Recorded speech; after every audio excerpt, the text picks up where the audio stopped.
안녕하세요. 방콕에서 부동산 에이전시를 운영 중인 고마저씨입니다. 오늘은 여러분들이 방콕에 방문을 하시면 의뢰이 콘도를 많이 볼 수 있다고 생각을 하는데 이거에 얼마나 잘못된 생각인지 오늘 알려드리도록 하겠습니다. 사실 많이 보는 게 좋은 게 결코 아닙니다. 지금부터 왜 그런지 설명을 드리겠습니다. 자, 먼저 지도를 보시면 방콕이죠. 방콕 굉장히 넓죠. 시내 중심부는 제가 좁다라고 했지만 전체 면적을 보면 굉장히 넓습니다. 인구도 굉장히 많고요. 그래서 일단 이 방콕을 지역별로 잘게 쪼갭니다. 자, 그래서 이제 샘플을 하나 가지고 설명을 하도록 하겠습니다. 팔람까오 역세권이죠. 이걸 가지고 이야기를 한번 해보겠습니다.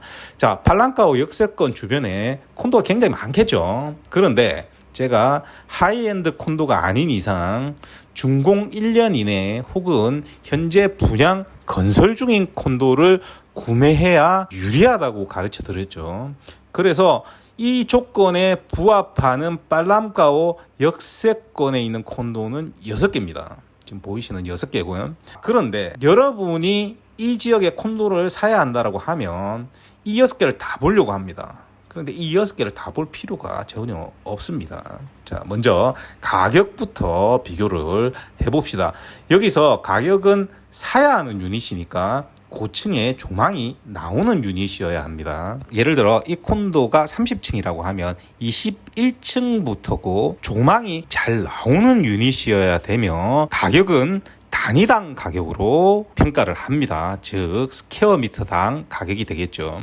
여기서 저야 이 부분이 가능합니다. 앞에도 말씀드렸듯이 제가 건설사와 판매 계약을 맺고 여러분들한테 콘도를 제공해 드리는 사람이기 때문에 가격을 다 받습니다. 그런데 여러분들은 이 가격 비율을 정확히 할 방법이 아예 없습니다. 태국 콘도는 101호부터 1111호까지 가격이 다 다르죠. 자, 여러분들이 그거를 뭐 층별로 끊어가지고 또 유닛별로 끊어갖고 가격 비교를 하기가 힘들죠. 그래서 평균 가격을 내는 것 자체가 여러분들은 거의 불가능합니다. 그래서 외국인 쿼터가 스퀘어미터당 25만 바트이 넘는 애쉬톤 아속 라마9과 외국인 쿼터가 스퀘어미터당 20만 바트 정도 하는 나이트브릿지 스페이스 라마9은 탈락입니다. 그러면 이제 4개 프로젝트만 남습니다. 4개 프로젝트 중에서 이제 외국인 쿼터 간의 가격 격차가 기준을 넘어서는 콘도는 제외를 합니다. 이게 굉장히 큰 문제입니다. 이거 여러분이 사실상 알기가 거의 불가능합니다. 왜 그러냐면 외국인, 내국인 관계없이 유닛을 섞어서 파는 경우도 있지만 층별로 내 외국인을 구분해서 판매한다든지 타워가 2개 이상이면 타워별로 구분해서 파는 경우가 있기 때문에 분양 주체가 정확하게 알려주면 다행인데 분양 대행사가 외국인 쿼터만 담당하고 있거나 메이저 건설사가 아닌 경우에는 이 부분을 에이전트에게도 감추거나 속이거나 잘 알려주지 않는 경우가 더 많습니다. 물론 이 경우에도 저는 알아내는 방법이 있습니다만 그런데 숨긴다는 것 자체가 대부분 가격 격차가 크기 때문에 그렇겠죠. 이 부분 때문에 여러분들이 비싸게 사서 후에 투자 실패를 하게 되는 중요한 요인이 됩니다. 그래서 이 4개 프로젝트 중에 195의 경우는 이것을 알려주지 않습니다만 가격의 갭차가 엿장수 마음대로 큰 편입니다. 여기에 지금은 공정이 많이 진행되어서 괜찮아 보여도 예전에 찍은 사진에서 보다시피 공사 기간 내내 공사 퀄리티 자체가 엉망입니다. 이 회사가 메이저 회사가 아니죠. 그래서 해당 건설사 TC 디벨롭먼트는 공식 홈페이지도 없고 페이스북밖에 없습니다. 여기에 같은 중국계 회사라도 리슬란드의 경우는 정도를 걷고 있습니다. 이 회사는 계속해서 새 프로젝트를 내놓고 있어서 거의 메이저급 회사와 거의 동등한 레벨이지만 TC 디벨롭먼트 같은 경우는 이 프로젝트 이외에 몇 년 동안 새 프로젝트 자체도 없습니다.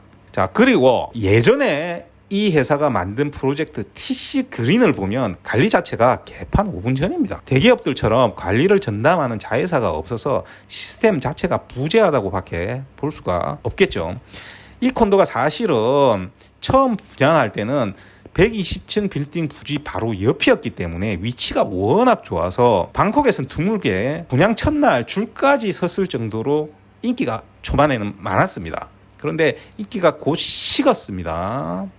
제 경우에도 초창기에 태국인 에이전트를 끼고 콘도를 제공했습니다. 그때 위치만 보고 한 3분 정도 이 콘도를 보여준 적이 있습니다. 지금 생각하면 못 판 게 다행이라고 생각하는 콘도입니다. 그래서 이제 이 195도 제외합니다. 외국인 쿼터 가격 차이와 마케팅 문제 때문에 제외합니다. 그러면 이제 3개의 프로젝트만 남습니다. 여기서 라이프 아속 라마9은 여러 번 언급했지만 보시다시피 건물로 둘러싸여져 있어서 조망 나오는 부분이 적습니다. 조망만 나오면 아주 좋은 콘도입니다. 가격 싸고 시설이 워낙 좋기 때문에. 문제는 이미 준공이 된 지 6개월이 다 돼가기 때문에 투자할 만한 유닛 자체가 남아있질 않겠죠. 최근에 44층 투베드룸 취소분이 하나 있었습니다. 그래서 한국분들 보여드렸는데 고민하는 사이에 금방 나가버렸습니다. 즉 급매로 나온다고 해도 여러분이 저한테 미리 말해놓고 바로 살 수 있는 상황이 아니면 구매가 이제는 불가능한 콘도가 돼버린 거죠. 따라서 라이프 아속 라마9도 제외를 하겠습니다. 그러면 이제 딱 2군데만 남았죠. 라이프 아속 하이프와 아이데오 라마9 아속이라는 프로젝트 2군데만 이제 남았습니다.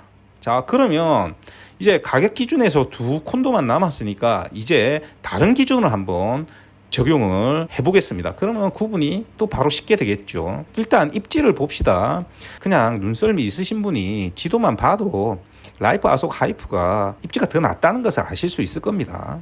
아이데오 라마9 아속이 있는 동남블럭은 지도만 보면 모르지만 쇼핑몰이 있는 길 건너와 달리 환경이 완전히 정리된 지역이 아닙니다. 심지어 대로에서 입구를 통해 한참 들어와서 운하를 건너야 콘도 자체가 나오게 설계되어 있습니다. 이것은 아스파이어 라마9과 같은 문제를 지니고 있다고 보시면 됩니다. 조망은 썩 나쁘지는 않겠지만 라이프 아속 하이프의 경우에는 조망 측면에서 보면 위치가 너무나 좋습니다. 달리 제가 이 가격에 이만한 조망이 나오는 콘도는 앞으로 방콕에서 나오기 힘들다고 하는 것이 아닙니다. 자, 입지를 잘 모르겠다 하시는 분은 다시 시설 퍼실리티 비교를 하면 또다시 답이 나옵니다. 라이프 아속 하이프가 훨씬 낫습니다. 그러니 빨랑까오에서 투자 대상은 라이프 아속 하이프가 되고 가격대는 원베드룸 기준으로 2억 5천 선이 됩니다. 그래서 이렇게 투자 대상이 이 지역에 완성이 되면 제가 이 콘도를 조금이라도 더 싸게 드리기 위해서 건설사와 얘기를 해서 잘 되면 프로모션 할인을 하게 되는 겁니다. 자, 여기서 잠시 빨랑까오 역세권 가격은 스퀘어미터당 17만에서 18만 바트가 맥시멈이라고 보시면 됩니다. 그런데 스퀘어미터당 25만 바트 이상 하는 애시톤 아속 라마9도 있고요. 스퀘어미터당 20만 바트 이상이 넘어가는 유닛이 있는 나이트브릿지 스페이스 라마9도 있습니다. 콘도의 가격이 균일하지 않은 지역이죠. 이것은 이 해당 콘도들을 투자하면 안 되는 것을 차치하고 이 지역은 가격이 상승할 확률이 매우 높은 곳이라고 보시면 됩니다. 해당 콘도의 건설사인 아난다나 오리진은 메이저 건설사입니다. 즉, 저 가격에 팔 자신이 있으니 파는 겁니다. 실제로 많이 팔았고요. 제가 분명히 이렇게 선별된 주력 콘도는 영상을 올리지 않는다고 누누이 강조를 해도 아직도 해당 콘도 영상 보시고 이 콘도 사겠다고 연락이 옵니다. 그렇기 때문에 라이프 아속 라마9 지금 기회를 놓치셨죠. 작년에 준공이 됐었으니까. 그리고 이제 라이프 아속 하이프나 아이데오 라마9 아속과 같은 가격의 콘도들이 소진되고 나면 이제 새 프로젝트가 나오면 지금 샀던 가격으로는 사지 못할 확률이 높은 지역이라고 보시면 됩니다. 결국 시기를 놓치면 이런 식으로 시내 중심부에서 조금씩 더 멀어진 곳에 콘도를 사시게 됩니다. 자금대 한계 때문이죠. 자, 다시 돌아와서 다시 전체 방콕을 봅시다. 이런 식으로 잘게 쪼개서 지역마다 콘도를 전부 선별하는 작업을 합니다. 문제는 지금 예를 들어 빨랑가오처럼 무조건 선별되는 것이 아니라 지역마다 기준이 같을 수도 완전히 다를 수도 있습니다. 예를 들어 통로의 메인로드라고 합시다. 여기는 가격이 싼 것으로 분류를 하지 않습니다. 일반적으로 가치보다 너무 뻥튀기 된 프로젝트가 아니면 이런 지역은 가격이 좀 더 비쌀수록 좋은 경우가 더 많습니다. 즉 한계치 기준이 완전히 다르다는 소리죠. 거기다가 앞에 빨랑가오는 주변 직장인 수요가 많아서 원베드룸 수요가 충분하지만 통로는 원베드룸을 사면 가치가 없는 지역입니다. 그런데 통로의 원베드룸은 제대로 된 콘도라면 대부분 50스퀘어미터가 넘습니다. 라이프 아속 라마나인의 투베드룸이 50스퀘어미터대라는 것을 생각을 하면 스튜디오가 그 정도 면적이 나오는 것이죠. 문제는 메인 로드인 경우에는 스퀘어미터당 40만 밭 이상입니다. 자, 그런데 투베드룸 이상만 구매해야 되는 지역이고 거기에 기본 면적도 갖추어야 한다면 예를 들어 100스퀘어미터면 4천만 바트, 약 15억 가까이 되는 거죠. 여기에 이런 콘도들은 인테리어를 싹 새로 해야 해서 인테리어비만 억대로 듭니다. 그래서 통로와 같은 지역, 위타유 남쪽 같은 지역은 콘도를 선별하면 콘도가 하나만 남는 게 아닙니다. 그래서 볼 게 더 많겠죠. 이런 식으로 지역마다 원베드룸이냐 투베드룸이냐 또 면적의 크기 자체도 고려를 해야 합니다. 예를 들어 에까마의 메인 로드 위에 이 콘도인 XT 에까마의 플로어 플랜을 보면 29에서 31스퀘어미터 사이의 유닛이 굉장히 많습니다. 이 정도 넓이는 이 동네에서 스튜디오 수준이고요. 이 정도 면적이면요, 저기 변두리에 베드타운 같은 데 가야 통하는 면적입니다. 잘게 쪼개서 팔면 건설사는 이익이 될 수는 있지만 해당 지역에 전혀 맞지 않은 면적이 되는 거죠. 그러면 결국은 살만한 유닛이 원베드룸은 38스퀘어미터 밖에 남지를 않습니다. 심지어 투베드룸도 이렇게 크기가 작기 때문에 이 지역에 맞지를 않습니다. 그런데 여기서 같은 메인로드에 있는 이스테이트를 보면 기본적으로 구성을 봅시다. 35스퀘어미터 유닛 3개, 40스퀘어미터 유닛 2개, 나머지는 전부 투베드룸이고 제일 작은 유닛이 74.5입니다. 그런데 이스테이트가 가격이 조금 더 쌉니다. 위치는 더 좋습니다. XT가 퍼실리티가 굉장히 좋은 편입니다만 이스테이트는 더 좋습니다. 그리고 구성이 기본적으로 보시면 한 층에 10세대로 고급 콘도 구성이 되어 있죠. 더해서 펜트하우스도 존재합니다. 그러니까 이렇게 기본적인 가격 입지 시설 말고도 고려할 요소가 굉장히 많은 겁니다. 예를 들어 콘도가 선별되었다고 해서 통영 사례에서 알려드렸듯이 모든 면적의 유닛을 다 사도 되는 것이 아니고 콘도 내부 구성적으로 투자할 면적이 갈립니다. 앞에 언급한 이스테이트의 경우 내부 구성에 의해 원베드룸의 투자 대상은 40스퀘어미터이고 35스퀘어미터는 투자 대상이 안 됩니다. 또한 원베드룸을 투자해야 할 지역과 투베드룸을 투자해야 하는 지역이 갈립니다. 원베드룸이 우세하다 하더라도 투베드룸 공급이 적고 가격이 저렴하다면 투베드룸 투자가 굉장히 더 좋을 수도 있습니다. 물론 원베드룸 사도 되는 지역에서. 예를 들어 라이프 아속 하이프의 경우는 투베드룸 면적이 64스퀘어미터로 넓기 때문에 그 가격의 저렴함과 희소 가치를 생각하면 투자성이 굉장히 괜찮아지는 거죠. 반대로 스튜디오는 라이프 아속 라마나인의 구성 때문에 경쟁력이 현저히 떨어지게 됩니다. 그래서 콘도마다 다 투자를 해야 되는 면적대가 다시 갈립니다. 자, 그러면 다시 말씀드리지만 이런 기준은 전부 준공 1년 미만에서 현재 분양 중인 건설 중인 콘도에 하나고 고층이면서 조망이 나오는 유닛만 기준으로 해야 됩니다. 이제 다시 전체 방콕으로 돌아옵시다. 이런 식으로 전부 다 지역마다 분류를 해놓으면 또 문제가 생깁니다. 현재의 아속처럼 기준 이하의 콘도만 있는 곳이 발생을 하죠. 그러면 이 지역은 제공할 콘도가 아예 없게 됩니다. 그런데 어떤 투자자가 특정한 지역의 콘도를 꼭 사야 하는 경우는 매우 드물겠죠. 따라서 전체 분류는 해놓지만 결국 가격대가 비슷해서 부딪히는 지역이 무수히 나오게 됩니다. 그러면 여기서 다시 비교 우위가 결정되게 되는 거죠. 그러면 한정된 자금에서 가격, 시설, 입지 등 모든 컨디션이 동등한 콘도가 있어야 다수의 콘도를 고려하는 것이 가능한데 당연히 자금이 떨어질수록 그럴 가능성은 현저히 줄어들게 됩니다. 자, 여기에 여러분의 니즈 부분도 고려를 해야 됩니다. 만약 여러분이 3억 정도로 4인 가족이 2주에서 실거주해야 한다면 최소 2베드룸을 구매해야 되는데 대상이 확 줄어들게 되죠. 직장과 자녀의 학교 등을 고려해서 거기에 교통 편리성과 교통비를 고려하면 후에 매각 시 손해 안 보고 들어갈 수 있는 콘도 자체가 없을 수도 있습니다. 즉 니즈에 의해 대상이 대부분은 줄어들게 됩니다. 반대로 20억 이상 투자하시는 분들은 이분들은 대부분 실수요의 세금 등 문제로 자금을 이전하는 목적, 즉 재산의 해외 분산 이전을 목적으로 투자를 하게 됩니다.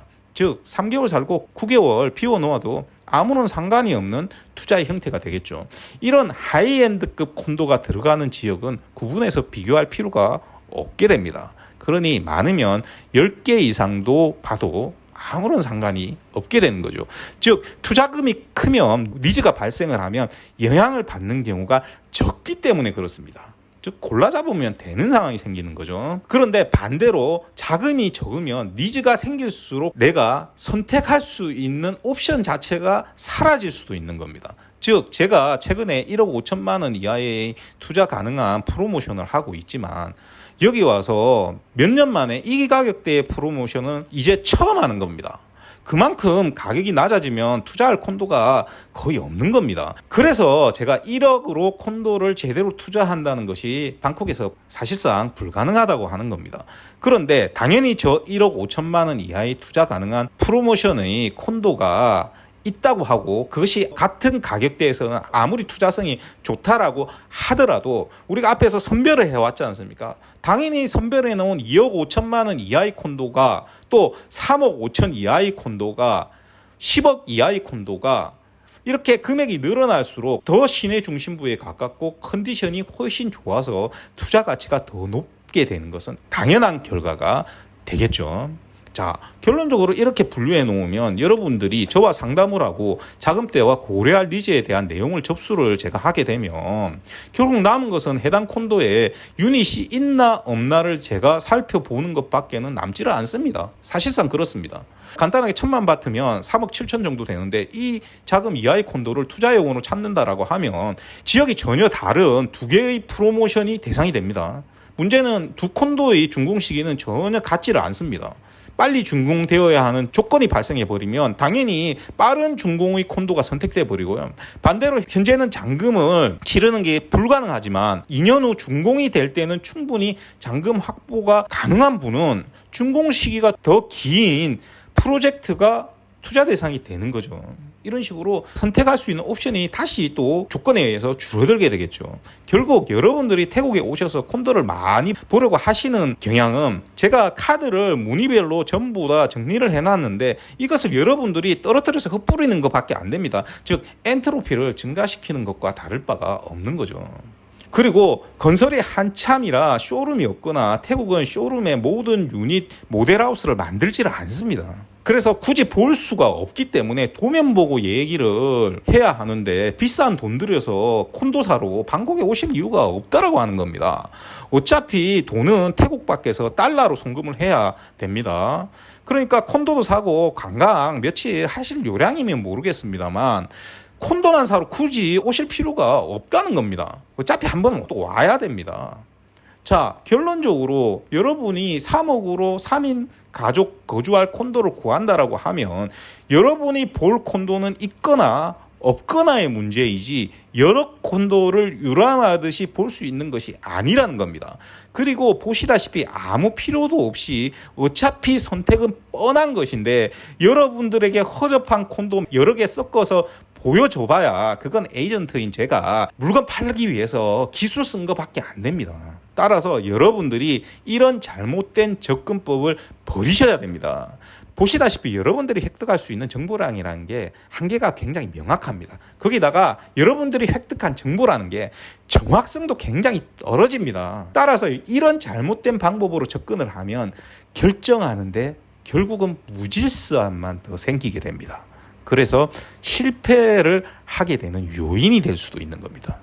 왜냐하면 여기는 방콕이지 서울이 아니지 않습니까? 자, 이상 방콕에서 고마저씨였습니다. 오늘도 들어주셔서 대단히 감사합니다. 다음 주에 뵙겠습니다.